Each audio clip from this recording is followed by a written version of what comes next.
안녕하세요. 이번 시간에는 하천 지형에 대해서 배워보도록 하겠습니다. 그 전에 먼저 이러한 하천 관련 지형들을 만드는 요인이 이름에서도 알 수 있듯이 하천이죠. 그래서 우리는 우리나라의 하천 특색을 먼저 배운 후에 하천 지형을 배워보도록 하겠습니다. 자, 먼저 하천이라는 거는 땅 위에 흐르는 물의 어떤 큰 줄기라고 생각하시면 되는데요. 비가 내리게 되면 이러한 물들은 서로 서로에게 낮은 곳을 향해서 내려가다가 서로 만나기도 하고 그러면서 큰 물줄기를 만들어서 내려가게 됩니다. 자, 이렇게 산줄기로 둘러싸인 곳에서 보통 이렇게 약간 깔때기처럼 깔때기 생각하시면 돼요. 그 어머니나 아버님께서 집에서 술을 담그시거나 할 때 많은 양의 물을 페트병 좁은 병목을 통해서 넣으실 때 깔때기를 많이 사용하시죠. 만약에 병이 이렇게 있다고 치면 여기 위에 많은 양의 물을 쉽게 넣을 수 있게 깔때기를 사용하는 걸 볼 수가 있는데 이런 하천 유역은 이런 깔때기를 생각하시면 됩니다. 유역에서 모인 물들은 서서히 이렇게 다 모여서 내려가다가 또 다 같이 또 만나기도 해서 큰 하천을 만들어서 바다를 향해 내려가게 됩니다. 이런 하천들의 어떤 망이 약간 거미줄처럼 생겼죠. 그래가지고 그물망자를 써가지고 이걸 하계망이라고 부르게 됩니다. 자, 지난 시간에 이 산줄기, 즉 능선은 하천 유역의 경계가 된다라고 했어요. 물을 나누는 경계인 분수계라는 명칭으로 부른다라는 걸 배웠었죠. 자, 그리고 하나의 하천을 놓고 봤을 때 경사 해발 고도가 높고 물이 하천의 물줄기가 시작되는 지점을 우리는 위쪽 상류라고 부르고요.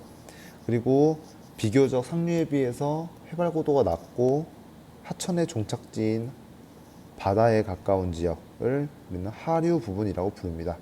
가운데 지역을 중류라고 부르기도 하는데요. 지형 구분에 있어서는 우리는 상류와 하류로 주로 나누어서 알아보도록 하겠습니다. 자, 그리고 특이한 지점이 하나가 더 있는데 하천과 바다가 만나는 지점을 우리는 하구라고 부릅니다. 하천의 입구 이런 뜻이겠죠. 네, 그래서 하천과 바다가 만나는 지점은 하구다라는 것을 알아두시면 되겠습니다. 자, 이 하천 하나의 모양을 이제 단면도로 잘라서 알아볼 거예요. 하천에는 이렇게 당연히 물이 흐르고 있고, 당연히 그것은 땅 위에서 흐르고 있겠죠. 그래서 땅 위에서 하천이 흐르고 있는 것을 단면으로 잘라서 보게 되면, 자, 우리가 보통 바다 근처에 있는 땅을 해안이라고 부르거든요. 자, 근데 여기서는 우리는 하천을 배우고 있으니까 하천의 근처 부분은 뭐라고 부르냐면 하안이라고 이제부터 명칭을 부르게 될 겁니다. 그리고 요 두 쪽을 다 합해서 하천의 양안이라고 부르게 될 거고요. 자, 그리고 하천의 바닥 부분, 이 바닥 부분을 뭐라고 하냐면 요걸 하상이라고 부르도록 하겠습니다. 우리 밥상 같은 거 생각하면 이렇게 넓고 평평하지 않습니까? 그래서 그거와 비슷하게 하천의 바닥은 하상 이렇게 부르도록 하겠습니다. 자, 그림으로 표현해 본 거예요. 아까 전에 이제 분수계가 둘러싸고 있는 곳은 하천 유역이 된다고 그랬죠. 예, 깔때기 생각하시면 됩니다. 여기도 하나의 하천 유역을 이루고 있는 것을 볼 수가 있고요. 자, 그리고 오른쪽 그림으로 넘어가게 되면, 자, 여기 이쪽에서 시작된 물줄기들이 모여서 이쪽으로 흘러나가는 걸 볼 수가 있어요. 여기가 이제 점선으로 표현된 곳이 분수계가 되겠고요. 이 면적을 뭐라고 부릅니까? 이게 유역 면적이 됩니다. 그 다음에 이 거미줄처럼 모여있는 하천의 이 물줄기들을 통틀어서 우리는 하계망이라고 부르게 되는 거죠.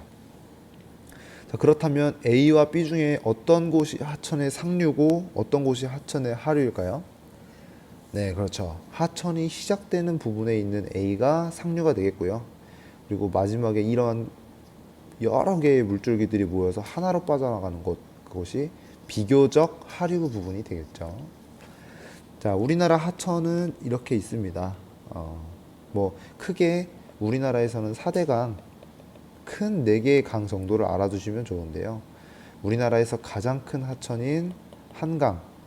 이 한강은 북한강과 남한강으로 나눠집니다. 자, 북한강은 이제 강원도 쪽에서 이제 발원해서 서울 쪽으로 이게 내려온 다음에 서해 바다로 빠져나가는 강이고요. 남한강은 이제 거의 충청도 쪽을 많이 가로질러서 오게 돼요. 둘은 경기도에 있는 양평군이라는 곳에서 만나게 됩니다. 요 두 물줄기가 만나는 지역의 이름이 양수리예요. 우리말로는 두물머리라고도 하는데요. 요 두 가지 물이 하나로 합치는 곳이라는 명칭이 되겠죠. 여기도 보시면 북한강과 남한강이 만나서 이렇게 빠져나가는 걸 볼 수가 있습니다. 자, 그 다음이 영남 지방의 젖줄이라고 불리는 낙동강.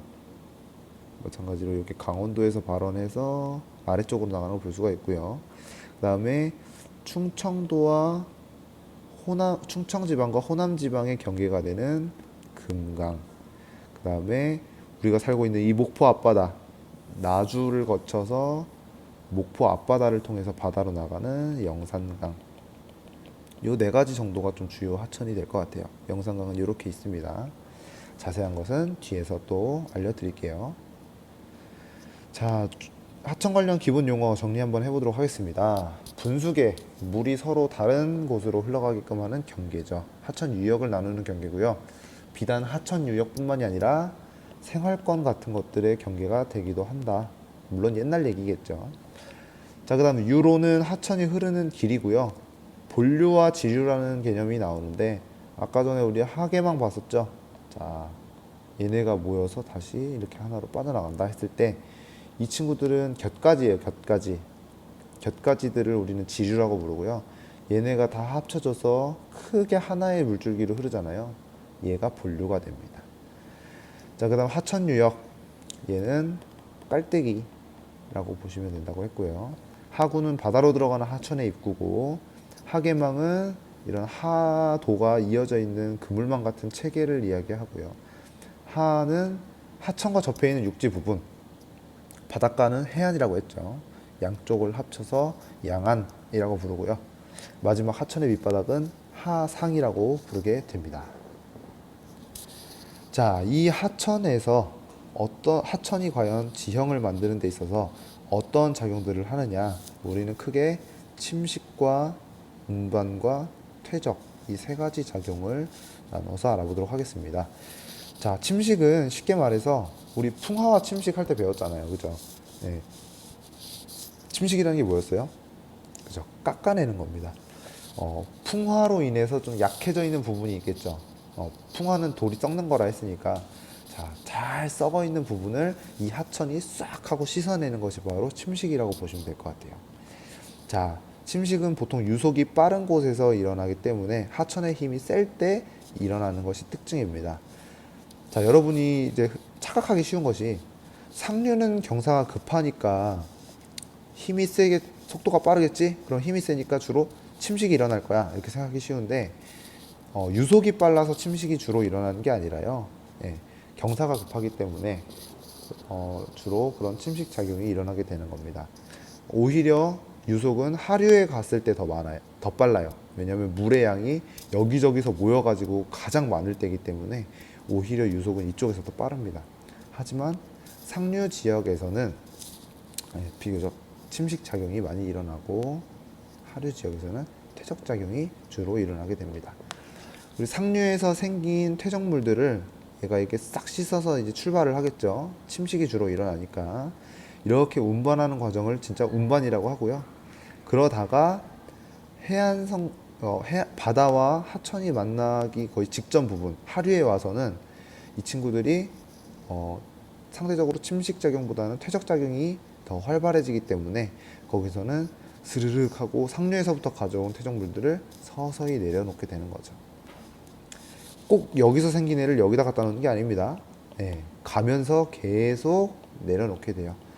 그 다음 작은 거, 그 다음 작은 거, 그 다음 작은 거. 왜냐면 내려갈수록 이제 뭐 간섭이 많아지니까, 그렇게 해서 내려놨다가 마지막에 와르르 다 내려놓게 되는 거죠. 자, 하방 침식은 다음과 같습니다. 침식의 방향이 어느 방향인 거예요? 아래 하자, 아래 방향인 거죠. 우리가 놀이터 같은 데 가서 미끄럼틀을 타게 되면 이렇게 미끄럼틀을 타고 쑥 내려오지 않습니까? 그럼 어디가 아픈가요? 네, 엉덩이 부분, 아래에 그 바닥과 마찰을 빚는 부분이 많이 아픈 것을 느낄 수가 있는데요. 물도 마찬가지입니다.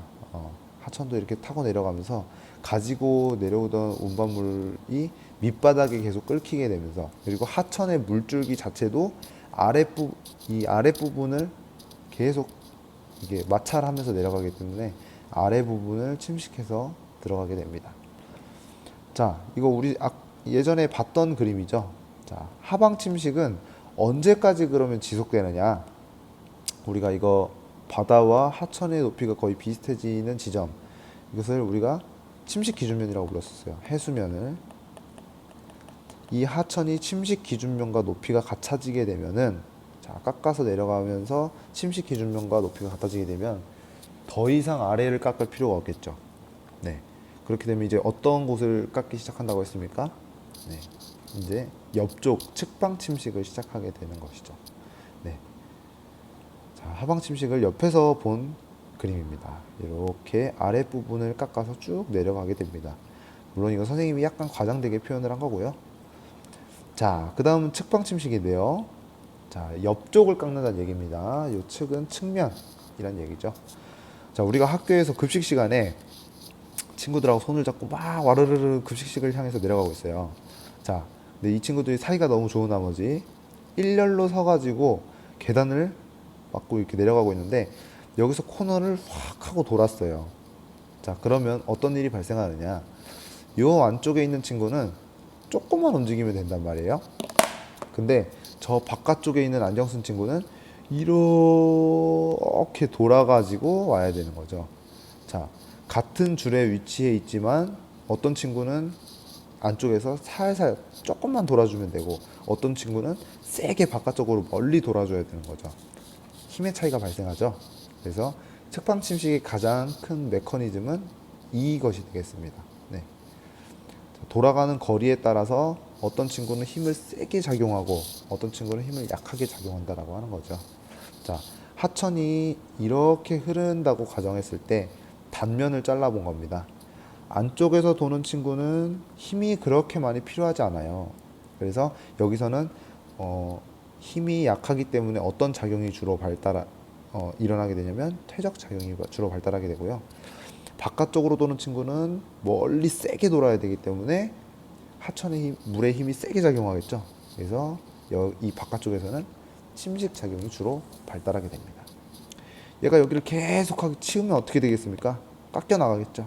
자, 그러면 힘이 작용하게 되면서 이렇게 측방 침식이 일어나게 되는 거죠. 반면 반대편은 어떻겠습니까? 계속 퇴적이 일어나면서 이렇게 메꿔져 나가게 되겠죠. 네. 그래서 전체적으로 계속해서 하천은 이쪽 방향으로 움직이게 될 겁니다. 자, 하천의 침식에 의한 하류와 상류 지역의 모양을 한번 보겠습니다. 상류 지역은 보통 하방 침식이 주로 일어나기 때문에 이렇게 구불구불 흐르기보다는 비교적 아랫부분을 깎는 작용이 많이 일어나게 됐고요. 반면에 하류, 중하류 지역은 침식 기준면에 가까워지기 때문에 주로 측방 침식에 의해서 하천이 구불구불한 모양을 보이게 됩니다. 자, 그 다음 하천의 운반인데요. 지금까지는 침식에 대해서 알아봤고, 자, 운반이라고 하는 것은 하천이 어떤 퇴적물을 가지고 이동하는 현상을 얘기합니다. 자, 선생님이 퇴적물의 모양을 사진으로 좀 실어봤습니다. 차이점이 있나요? 네, 그렇습니다. 자, 경사가 급한 상류 지역의 퇴적물과 경사가 비교적 완만한 하류 지역의 퇴적물이 약간 다르죠. 자, 왜 그럴까요? 자, 어떤 메커니즘에 의한 거냐면요. 자, 보통 퇴적물들은 침식작용이 활발한 상류에서 생성이 됩니다. 자, 근데 생성된 지 얼마 안 된 퇴적물들은 크기가 어떻겠어요? 네, 크겠죠. 그 컸던 퇴적물이 하천이 가지고 운반하면서 바닥을 또 이렇게 긁고 서로 부딪히고 막 뭐 만지고 하다 보면은 하류 쪽에 왔을 때는 크기가 어떻게 되는 겁니까? 많이 깎인 상태로 도달하게 되는 거죠. 네. 그래서 보통 상류 쪽에 있는 퇴적물들은 크기가 크고요. 그다음에 하류 쪽에 있는 퇴적물들은 크기가 작습니다. 그러면 선생님 상류에서는 침식 작용이 활발하다고 하셨는데 이 큰 퇴적물들은 왜 침식 안 당하는 거예요? 네, 왜 그러냐면 이 친구들을 움직이기 위해서는 그만큼 많은 양의 물이 필요한데 상류 지역은 아까 선생님이 하계만 그린 거 보셨죠? 지류들이 이렇게 막 모여가지고 나중에 물의 양이 많아지잖아요. 네, 상류는 아직 물이 많이 모이기 전이기 때문에 유량이 매우 적습니다. 그래서 하천 에너지가 이때는 약하기 때문에 비교적 큰 돌들은 움직이지 못하는 것이죠. 네, 그렇게 됩니다. 자, 그럼 상하류를 한번 비교해 보겠습니다. 자, 경사는 어디가 더 급할까요? 네, 상류가 경사는 더 급하겠죠. 다음 순간 유속은 이제 보통 평균 유속을 본다면은 물의 양이 더 많은 하류가 빠를 텐데 순간 유속은 상류가 더 빠릅니다. 자, 그다음 지형 형성 작용이라고 되어 있는데 상류는 보통 융기가 많이 작용이 있을 거고요. 하류는 뭐 그의 반대 정도가 되겠죠. 그다음 유량은 누가 더 많을 것이냐? 당연히 얘가 모이고 모여서 만들어진 하류 지역이 더 많을 겁니다. 예, 상류는 유량이 적겠고요. 하폭은 강의 폭을 얘기하는데 당연히 유량이 적기 때문에 폭도 좁게 나타나겠죠. 자, 그리고 충적층 두께. 충적층을 선생님이 지난 시간에 한번 설명한 적이 있었는데 물이 이렇게 범람하면서 가지고 있던 퇴적물을 확 쌓아놓는 층을 충적층이라고 한다 했어요. 자, 어떤 쪽이 더 많을까요? 네, 하류 쪽이 아무래도 물의 양이 더 많기도 하고 그리고 상류에서부터 가져온 여러 가지 퇴적물들을 많이 가지고 있기 때문에 그 친구들을 옆에다가 많이 쌓아놓게 되죠. 그리고 또 자주 넘치겠죠. 그러다 보니까 충적층 두께도 더 하류 쪽에서 두껍게 나타납니다. 퇴적물 크기는 상류가 크고요. 원마도라는 것이 나오는데요.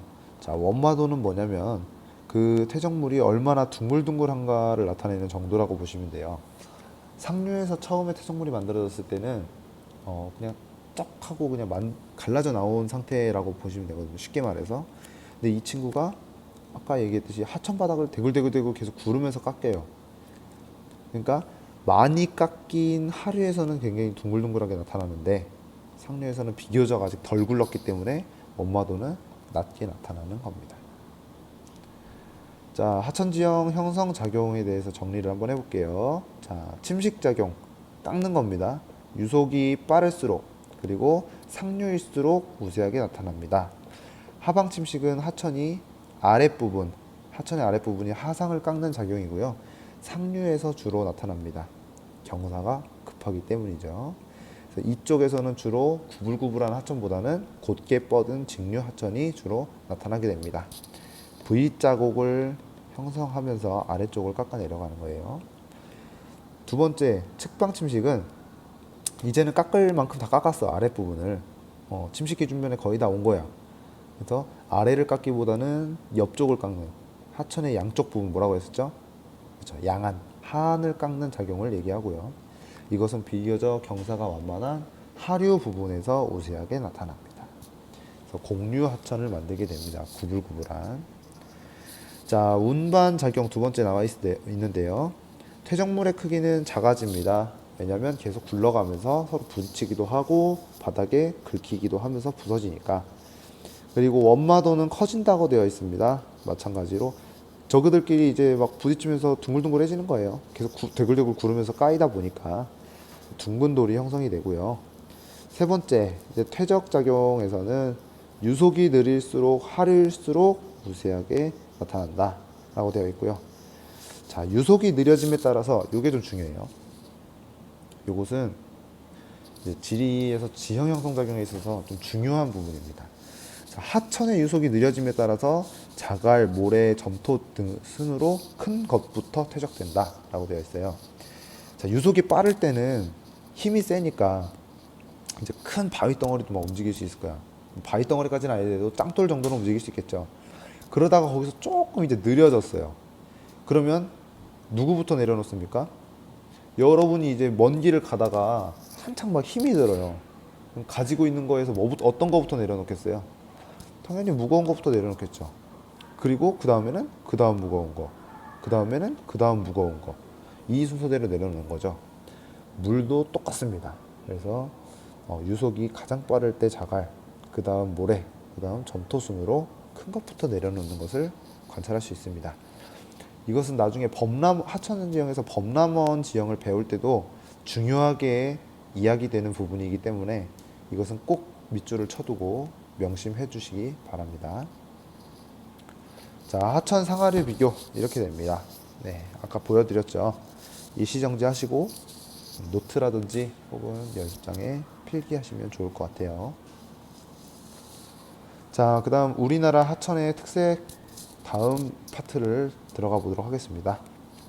우리나라 지형이 평평하고 대칭적인 지형이 아니기 때문에 만들어지는 하천의 특색이 방향에 따라서 달라져요. 네, 그걸 한번 살펴보도록 할게요.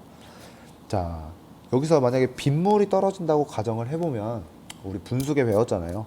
물이 어느 방향 아니면 어느 방향이겠어요. 그쵸? 이쪽 방향 아니면 이쪽 방향으로 갈라지게 되겠죠. 분수계를 기점으로 해서. 자, 그런데 양쪽이 대칭이면은 우리가 나눠서 외울 필요가 없겠는데 보시다시피 대칭이 아닙니다. 왜 그러냐면 신생대 제3기 경동성 요곡 운동 때문이죠. 그래서 황해 쪽으로 흘러 들어가는 하천과 동해 쪽으로 흘러 들어가는 하천이 양상이 다르게 나타난다라고 하는 거죠.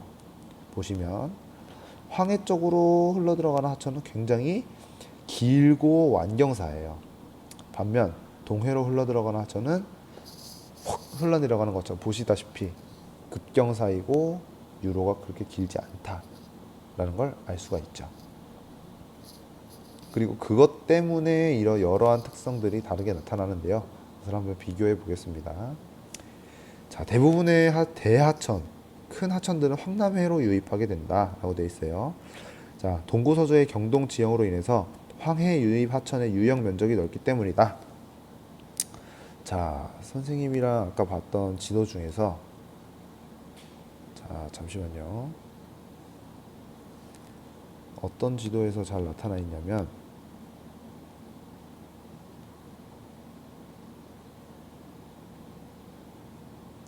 이 지도를 한번 볼까요?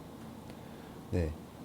여기서 볼 수 있듯이 이쪽으로는 지금 빗물이 모이기가 쉽지 않은 구조예요.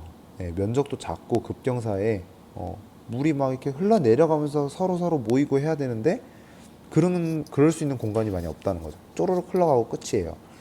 자, 근데 반면에 서해나 남해 쪽으로 흘러 들어가는 하천은 이렇게 넓은 유형 면적들이 형성이 되어 있단 말입니다. 이 깔때기에 물을 받는다고 생각해 보세요. 엄청나게 많은 양의 물을 모을 수가 있겠죠. 그래서 우리나라에서 좀 이름 좀 날린다 하는 하천들은 대부분 저런 서해나 남해 쪽으로 흘러 들어가는 하천이 많다고 볼 수 있습니다. 네. 자, 여기였죠. 자, 그러면 둘을 비교를 해보면 황해 쪽으로 흘러 들어가는 하천은 경사가 굉장히 완만하고요. 그 다음 하천 유역은 아까 봤듯이 넓고 유로도 길겠죠. 먼 길을 이동하니까. 그 다음 하천 유역 넓고 먼 길을 이동하는 만큼 가면서 계속 차곡차곡 물이 쌓이겠죠. 유량 많아지고요. 유량이 많아지니까 당연히 강의 폭도 넓을 겁니다. 자, 퇴적물 평균 입자 크기는 황해 쪽이 작다.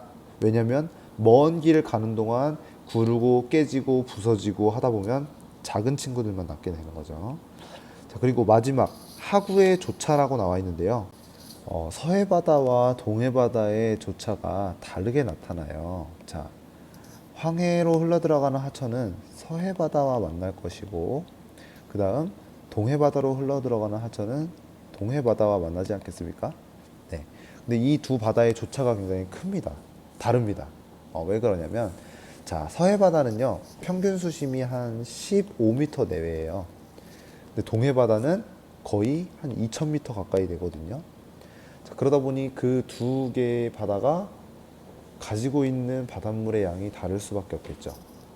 네, 그러다 보니까 선생님이 예를 들어서 얕은 종직 그릇에 담겨 있는 물에 입김을 불어 넣는다고 생각을 한번 해볼게요. 막 우리 치킨 양념 같은 거 찍어 먹는 그릇에 담겨 있는 물에다가 후 하고 바람을 불어 넣으면 물이 심하게 요동치겠죠. 반면에 선생님이 대반동 바닷가에 나가서 바닷물에다가 입김을 불어넣는다고 가정했을 때 바닷물이 변화가 있을까요? 없겠죠. 그러니까 물의 양에 따라서 어떤 힘이 작용했을 때 그것에 영향을 받는 정도가 달라진다는 거예요. 그래서 서해는 굉장히 물의 양이 적기 때문에 힘의 영향을 크게 받고, 달의 인력이죠. 조류에 영향을 주는 것은.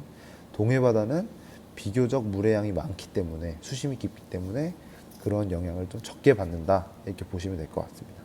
그래서 조차는 동해 쪽이 더 작고 황남해 쪽이 비교적 크게 나타납니다. 네, 이걸 꼭 기억해 두시기 바랍니다. 자, 그 다음 우리나라 하천의 특색입니다. 우리나라 하천의 특색은 뭐냐면요, 사진을 한번 비교해 보시죠. 같은 지역을 찍은 사진이에요. 근데 왼쪽 사진은 어때요? 물이 굉장히 불어나서 가득 차 있고, 오른쪽은 물이 싹 빠져나가 가지고 졸졸졸졸 흐르고 있는 걸 볼 수가 있죠. 자, 우리나라 하천, 여기서 알 수 있는 우리나라 하천의 특색은 뭐냐면 계절별로 양의 차이가 굉장히 크다라는 겁니다. 자, 한번 보실게요. 한국과 독일의 월 평균 강수량 비교입니다. 어떻게 되냐? 자, 우리나라가 막 물 부족 국가 이런 얘기를 하는데요. 사실 우리나라는 물 자원이 희소하긴 한데 그렇게 부족한 정도까지는 아니에요. 근데 왜 그렇게 느낄 수밖에 없느냐? 오는 계절이 정해져 있습니다. 이 그래프를 보면 한국이 독일보다 강수량은 훨씬 많아요. 하지만 독일은 우리나라에 비해서 좋은 점이 뭐냐면 이 유량이 거의 일정하게 유지된다는 거예요. 반면 우리나라는 어떻습니까? 이렇게 적은 애가 있고 갑자기 많았다가 또 적어지고 이런단 말이죠. 그래서 이런 것을 보고 유황이 불안정하다, 이런 얘기예요. 하천이 흐르는 상황이 굉장히 불안정하다. 많이 올 때도 있고 적게 올 때도 있고. 자, 그래서 우리나라에서는 수운, 우리가 운하 막 이런 얘기 하잖아요. 배를 이용해서 내륙에서 물자나 사람을 실어 나르는 이런 것들 해상 교통로를 만들 수가 없다라는 거예요. 왜냐하면 배가 이동하려면 충분한 수심이 확보가 돼야 되는데, 어떨 때는 막 비가 안 와가지고 강바닥이 드러나기도 하면 배가 다닐 수 있겠습니까? 네, 당연히 없겠죠. 그래서 운하 같은 것들을 만들기에 굉장히 불리하고요. 그 다음 수력 발전을 하기에도 좋지 않습니다. 다 빼내버리는 거죠. 우리나라 작년인가 한번 가뭄이 심하게 들었을 때 댐 수위도 굉장히 낮아져가지고 거의 문 개방을 하루에도 수십 번을 막 했던 기억이 나는데, 보통은 물을 모아두고 이걸 흘려보내면서 수력 발전을 해야 되는데 물의 양이 절대적으로 적어지다 보니까 수력 발전을 할 수가 없는 거죠. 그리고 수자원 이용률이 매우 낮아집니다. 네, 왜냐하면 한 계절에 집중되어 있기 때문이죠. 자, 오른쪽을 한번 보시면 이것은 뭘 나타낸 거냐면요, 하상계수라는 것을 나타낸 거예요. 하상계수는 뭐냐? 쉽게 얘기해서 물의 양이 가장 적었을 때를 1로 봤을 때 최고 몇 배까지 오느냐, 많이 올 때는 몇 배까지 불어나느냐, 강의 유량이를 나타낸 것인데, 세계적으로 유명한 큰 강들 또 보면 하상계수가 그렇게 높지 않아요. 일본 정도가 높네요. 이 친구들은 거의 50을 넘지 않습니다. 근데 우리나라의 강들은 어떻습니까? 대부분이 100은 기본으로 넘고 심한 경우에는 250을 넘어서는 경우도 있죠. 그러니까 하상계수가 높다라는 것은 뭐예요? 굉장히 불안정한 하천이다라는 것을 알 수가 있는 거죠. 양이 확 불었다가 또 확 줄었다가 이런 부침이 심한 하천이라고 하는 것을 나타내주는 지표입니다. 자, 그 다음 우리가 알아볼 것은 감조하천이라는 건데요. 아까 전에도 얘기했지만 조자가 들어가면 무조건 여러분은 밀물썰물 떠올리시면 돼요. 특히나 조차가 큰 지역이 어디라고 그랬죠? 네, 서해와 남해 지역이죠. 그래서 그 지역에 맞닿아있는 그 바다와 맞닿아있는 하천들 중에서는 밀물 때 바닷물이 육지 쪽으로 이렇게 침범해 들어오는 경우가 생겨요. 자, 그렇게 되면 어떤 일이 발생하냐면 이 하천 주변에는 보통 이제 범람원 지역이라고 해서 이 하천이 범람하면 넘치면서 쌓아놓은 충적층 위에 농사를 많이 짓거든요. 근데 바닷물이 들어오게 되면 이 농사를 짓고 있는 지역이 염해라는 걸 입어요. 소금기로 인한 피해를 입는 거죠. 그래서 막 이런 농작물들이 소금기 때문에 죽어버리고 그러는 겁니다. 그래서 더 이상 들어오지 못하게끔 여기다가 방조제라는 걸 쌓아서 바닷물의 역류를 막는 시설이 동원되기도 합니다. 감조 하천입니다. 자, 하구뚝 건설 전에 감조 구간이란 얘기는요, 밀물때 바닷물이 진짜 이 내륙 안쪽까지 이만큼이나 들어왔다는 거예요. 이 주변에 농작물 재배하는 농토들이 다 피해를 입는 겁니다. 염해를. 자, 여기가 다 피해 구간이었겠죠. 그러다가 인간이 이런 하구뚝이라는 시설을 설치하게 되면서 그런 염해 피해를 방지할 수 있게 된 것이죠. 자, 우리나라 하천의 특색 한번 정리해 보겠습니다. 큰 하상계수와 불안정한 유황 됐습니다. 굉장히 여름철에 강수가 집중되고요. 유형 면적이 또 좁대요. 쉽게 말해서 이렇게 생긴 하천과 이렇게 생긴 하천 중에서는 누가 더 넘치기 쉽겠어요? 네, 얘가 더 넘치기 쉽겠죠. 우리나라 하천은 극단적으로 얘기했을 때 이런 유형을 띈다라고 하는 거죠. 그래서 물이 요만큼 평소에 흐르고 있었다가 갑자기 확 넘쳐버리게 되는 거예요. 네. 자, 다음 이런 거 특징들은 읽어보시면 될 것 같고요. 다음 감조 하천은 주로 조차가 큰 황남해로 유입하는 하천에서 나타난다. 조류의 영향으로 수위가 주기적으로 오르내리고요. 집중호우와 만조가 겹칠 때에는 홍수 피해 범위가 확대되기도 한대요. 그러니까 바다에서 오는 물하고 그다음에 육지에서 내리고 있던 물하고 합쳐지니까 더 피해 범위가 커지겠죠. 자, 그다음 요게 좀 중요합니다. 염해 방지와 용수 확보를 위해서 이 세 개 강에는 현재 하구뚝이 건설되어 있습니다. 우리에게 낯이 익은 하구뚝은 영산강 하구뚝이죠. 저기 목포 평화광장 앞에 영암 쪽으로 이어지는 길다란 뚝 같은 게 하나 있을 거예요. 거기 위에 차도 지나다니거든요. 교통로로 이용되기도 하는데, 네, 그곳이 바로 영산강 하구뚝입니다. 바닷물이 내륙 쪽으로 역류하는 것을 막아주는 겁니다. 자, 그 다음은 하천의 종류인데요. 자, 공류하천 중에서 자유공류하천에 대해서 먼저 알아보게 되면, 일렬로 이렇게 직선으로 흐르던 하천은 없어요. 네. 모든 하천은 이렇게 조금씩은 구불구불하게 흐릅니다. 자, 그런데 이렇게 구불구불 흐르다 보면은 이렇게 바깥쪽으로 도는 부분은 계속 어떤 작용이 일어난다고 했습니까? 네, 침식 작용이 일어나고요. 안쪽 지역에서는 퇴적 작용이 일어나게 돼요. 그러면서 하천의 모양은 점점 더 이렇게 뱀처럼 꾸불꾸불해지게 되는데, 이렇게 원래 흐르던 하천이 계속 이 부분이 침식되다 보니까 얘네가 아예 이어져 버리게 되는 거죠. 그래서 이 부분은 더 이상 물이 흐르지 않아서 호수로 남아있게 됩니다. 근데 그 모양이 마치 소의 뿔을 닮았다고 해서 우가코라는 이름을 짓게 되고요. 이 우가코가 나중에 또 마르게 되면은 구하도, 옛날에 물이 강이 흘렀던 길, 이런 식으로 명칭을 바꿔서 부르기도 하는데요. 예, 모든 것은 하천이 공유하기 때문에 중간에 이렇게 하천이 흐르는 길이 변경되면서 이런 지형들이 생겨나기도 한다 하는 것을 알아두시면 좋을 것 같아요. 자, 여기는 이제 단면도를 잘라 놓은 거예요. 바깥쪽은 빠르게 흐르니까 침식작용이 주로 일어나고요. 그래서 여기 보시면 퇴적물들도 되게 큰 친구들이 있죠. 유속이 상대적으로 빠르니까. 근데 이 안쪽으로 흐르는 하천은 속도가 느리기 때문에 퇴적작용이 활발하고 쌓이는 퇴적물들도 비교적 작은 친구들이 쌓이는 것을 볼 수가 있습니다. 계속 이 하천은 어디로 깎아 들어가겠어요? 예, 이쪽 방향으로 깎아 들어가겠죠. 자, 위성 사진으로 내려다본 공류 하천의 흔적입니다. 자유공류 하천에. 자, 여기는 생뚱맞게 지금 이렇게 물이 갑자기 고여 있어요. 그러면 여러분은 어떻게 생각해야 되냐? 아, 물이 이렇게 크게 고여 있다라고 하는 거는 옛날에 흘렀던 지역이다 라고 하는 걸 알아두셔야 돼요.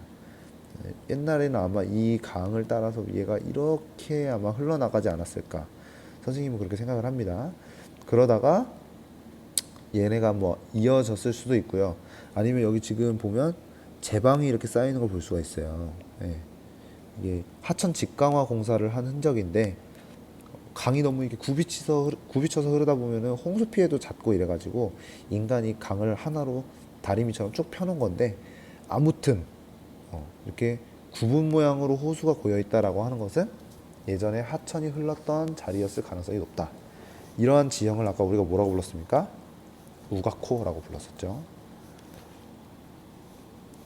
자, 그 다음 자유공류 하천의 흔적들을 또 한번 사진으로 살펴봅시다. 이것은 직강화 공사를 한 광경을 보여주는 건데요. 원래 이렇게 꾸불꾸불꾸불하게 흐르고 있던 하천인데 지금 보시면 상당히 단정하게 정리가 된 것을 볼 수가 있어요. 이걸 모식화 해보면 이렇게 되는데 이렇게 되면 굽이치면서 막 여기다가도 물을 흘리고 여기다가도 물을 흘리고 여기다가도 물을 흘리고 하면서 홍수 피해가 잦아진단 말이에요. 그리고 여기 보시면 이 늪지로 변해가지고 물이 항상 고이니까 늪지여서 농사를 짓기에도 쉽지가 않아요. 그래서 얘를 제방을 쌓아서 넘치지 못하게 한 다음 그리고 비가 많이 내렸을 때도 물도 여기로 싹 빠르게 빠져나갈 수 있게끔 하는 거죠. 그리고 이 주변은 상당히 안정적으로 뭘로 이용하는 걸 볼 수가 있어요? 논으로 이용하는 것을 볼 수가 있죠. 이게 바로 하천 직강화 공사입니다. 네. 자, 여기도 마찬가지로 서울에 있는 지역인데 예전에는 어떤 지역과 지역을 구분함에 있어서 경계가 되는 것이 보통 산맥, 분수계죠. 사람도 넘어다니기 힘들었어요. 그리고 또 사람이 건너다니기 힘들었던 경계가 뭐냐면 바로 하천입니다. 여기도 보시면 옆에 하천이 하나 흐르고 있어요.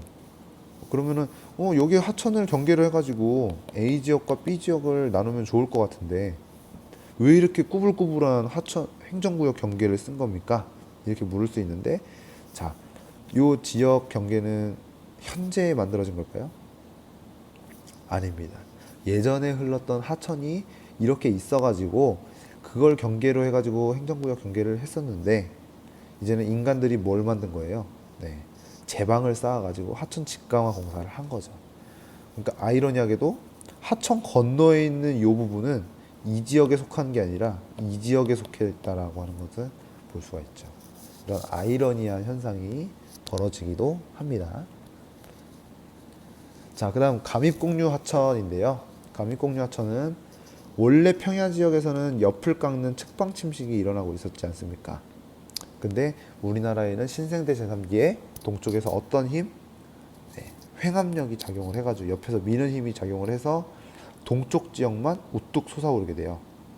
그러다 보니까 보통은 이제 급경사 지역은 아래쪽을 깎기 때문에 보통 일자형의 이렇게 고든 형태의 하천이 주로 만들어지는데 얘는 평야 지역을 흐르던 구불구불한 하천이 갑자기 높은 곳에 위치하게 되는 거예요.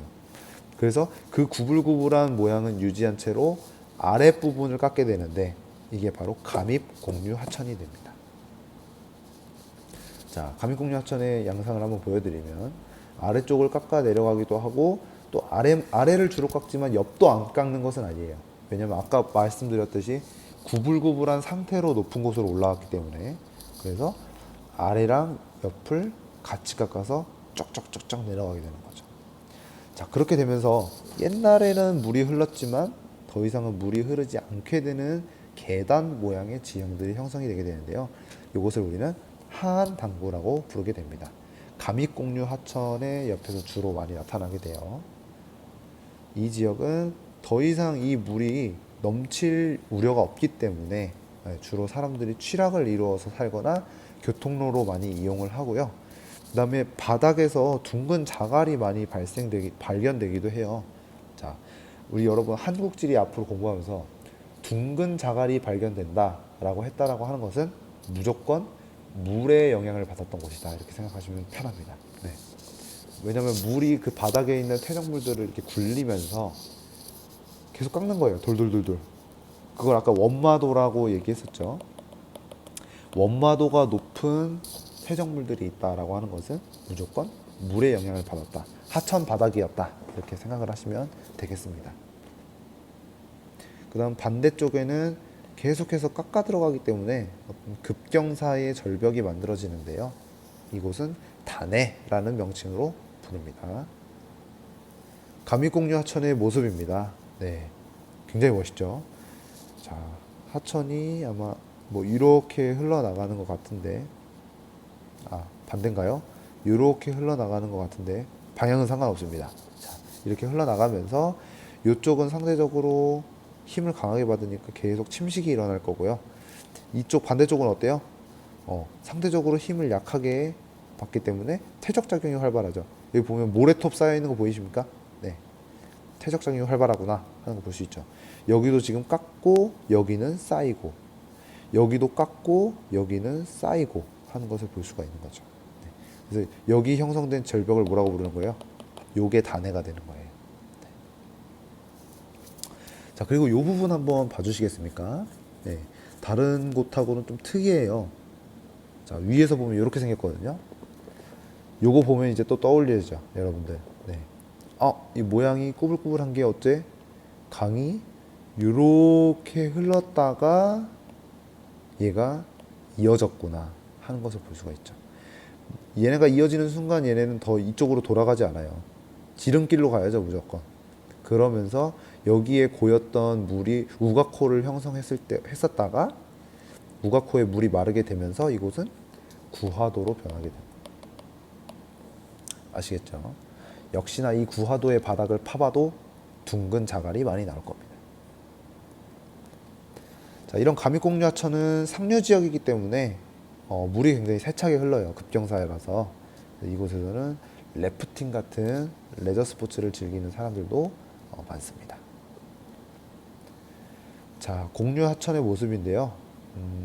똑같은 공유하천이지만 여러분들이 나중에 문제를 풀 때 지형도를 보고 이쪽은 비교적 하류 지역이겠구나, 이쪽은 비교적 상류 지역이겠구나 라는 것을 구분할 수 있어야 됩니다. 먼저 가에 나오는 지역은요, 하천이 이렇게 꼬불꼬불 흐르는데 주변에 등고선이 많이 없어요. 평야 지역을 흐르고 있다는 얘기죠. 그러니까 이 친구는 아마 하류 지역에서 많이 흐르는 자유공유 하천일 것이다, 이렇게 유추를 해볼 수가 있고요. 그다음 나 같은 경우에는 똑같이 꼬불꼬불 흐르기는 하는데 주변에 등고선이 되게 많아요. 그렇다는 얘기 뭡니까? 예전에는 하류 지역에서, 평야 지역에서 자유공유했던 하천인데 어떤 지각 변동을 받아서 융기에 의해서 지금은 높은 곳 상류에 위치한 감입공유 하천이겠구나라는 것을 캐치해 내실 수 있어야 됩니다. 네. 감입공유라고 해서 아래만 깎는 건가요?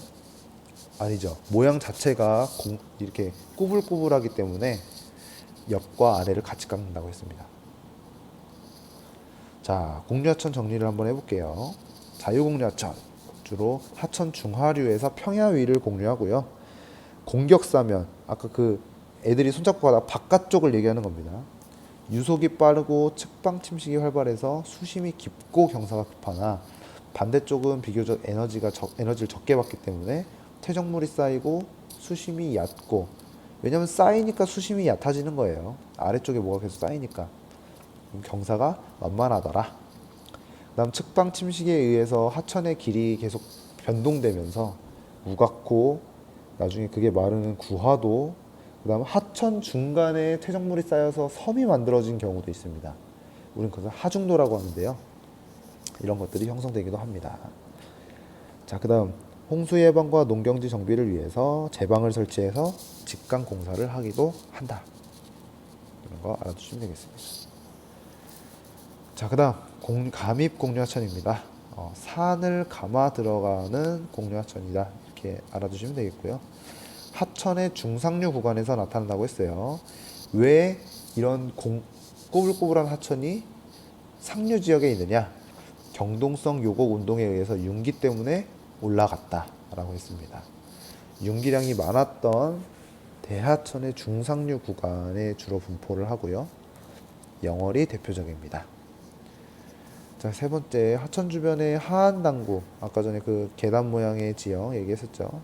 하안당구와 그다음 반대편에 있던 하식애가 발달하며 절벽이죠. 측방 침식에 의한 유로 변동으로 인해서 구하도가 형성되기도 한다. 그리고 높이 이게 상류 지역에 있기 때문에요. 굉장히 큰 낙차를 보이게 돼요. 급경사니까.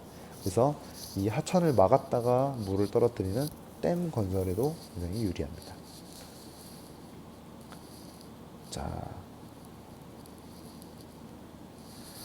이 여기부터는 다음 시간에 배워보도록 하겠습니다. 수고하셨습니다. 네, 오늘은 우리나라 하천의 특성 부분 정리 한번 해보도록 하겠습니다. 자, 먼저 하천 지형을 들어가기 앞서서 핵심 용어 세 가지 먼저 정리를 해보고 들어가게 되면요. 자, 하천 유역은 우리가 쉽게 생각했을 때 물바지 이렇게 이해를 하면 더 쉬울 것 같아요. 선생님이 깔때기 얘기했었죠. 어떤 비가 내렸을 때 주르륵 흘러내려서 하천을 만들게 되는 그 전체의 구역을 우리는 하천 유역이라고 하고요. 그 하천 유역의 면적을 유역 면적이라고 합니다. 한 가지 개념 알아두시고요. 그리고 분수계는 하천 유역과 다른 하천 유역의 구분을 지어주는 경계라고 보시면 됩니다. 주로 어떤 산맥의 능선을 따라 이어놓은 그 선을 분수계 이해하시면 될 것 같습니다. 이렇게 하천 유역을 나눠주는 경계선이다. 이렇게 이해하시면 될 것 같고요. 그리고 하나의 하천을 만들 때 각각의 물길이 모여들어서 만든 하나의 그물망을 우리는 하계망이라고 불렀습니다. 자, 하나의 강을 이루는 물줄기들의 모임, 이렇게 알아주시면 좋을 것 같아요. 자, 그리고 하천의 상하류를 비교해 볼 건데, 이거는 다른 하천과 또 다른 하천을 비교하는 게 아니라요. 하나의 하천인데 상류냐 하류냐, 하나의 하천의 각각 다른 부분을 비교하는 겁니다. 여기 3번과 헷갈리지 않게끔 지금 얘기를 해드리는 거예요. 하나의 하천인데 상류 지점과 하류 지점에 어떤 차이점이 있는지 그것을 비교를 한번 해보도록 할게요. 자, 상류 지역은 보통 저 위에 높은 산에서부터 시작하기 때문에 경사가 매우 급합니다. 경사가 급하고요. 그 다음에 시작된 지 얼마 안 됐기 때문에 여러 물줄기들이 합쳐지기 전이에요. 그러니까 유량은 굉장히 적고요.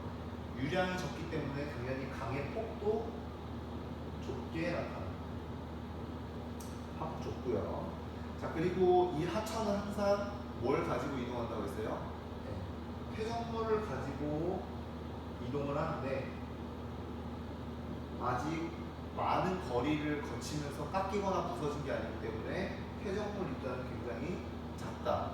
그리고 덜 깎였기 때문에 아직 둥글둥글한 정도가 매우 낮다라는 것을 알 수가 있습니다.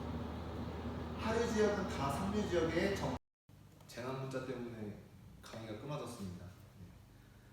정말 참담하네요. 이어서 하겠습니다. 자, 하천 진행 방향별 비교는요. 자, 우리나라의 단면을 이제 살펴보게 되면은 이 태백산맥을 기준으로 경동성 요곡 운동에 의해서 이런 비대칭 경동 지형이 나타난다고 했었죠. 네. 그래서 서남해안 쪽으로 흘러들어가는 하천과 동해안 쪽으로 흘러들어가는 하천의 차이가 나타나요. 얘네는 앞에 봤던 것처럼 같은 하천이 아니고 방향에 따라서 지금 다른 하천을 비교하는 겁니다. 먼저 황남해로 흘러들어가는 하천이 큰 하천이 많기 때문에 이걸 기준으로 한번 알아볼게요.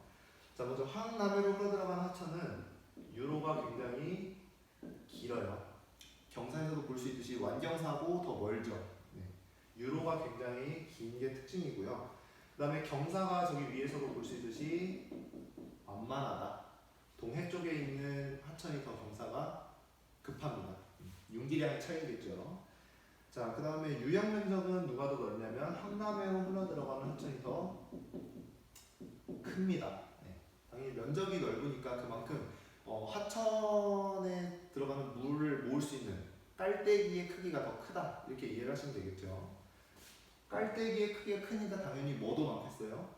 그렇죠. 하천의 물의 양도 유량도 많겠죠.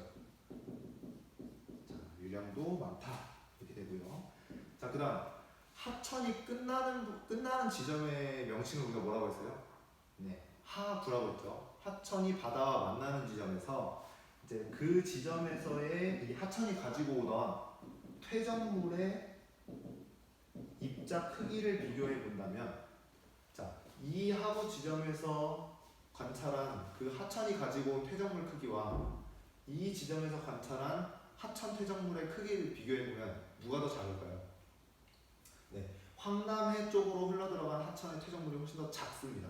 왜 그러냐면 당연히 먼 길을 오면서 서로 부딪히고 부서지고 막 구르면서 깎이고 했으니까 먼 길을 그런 방식에 의해서 굴러온 퇴적물이 더 크기가 작겠죠. 네.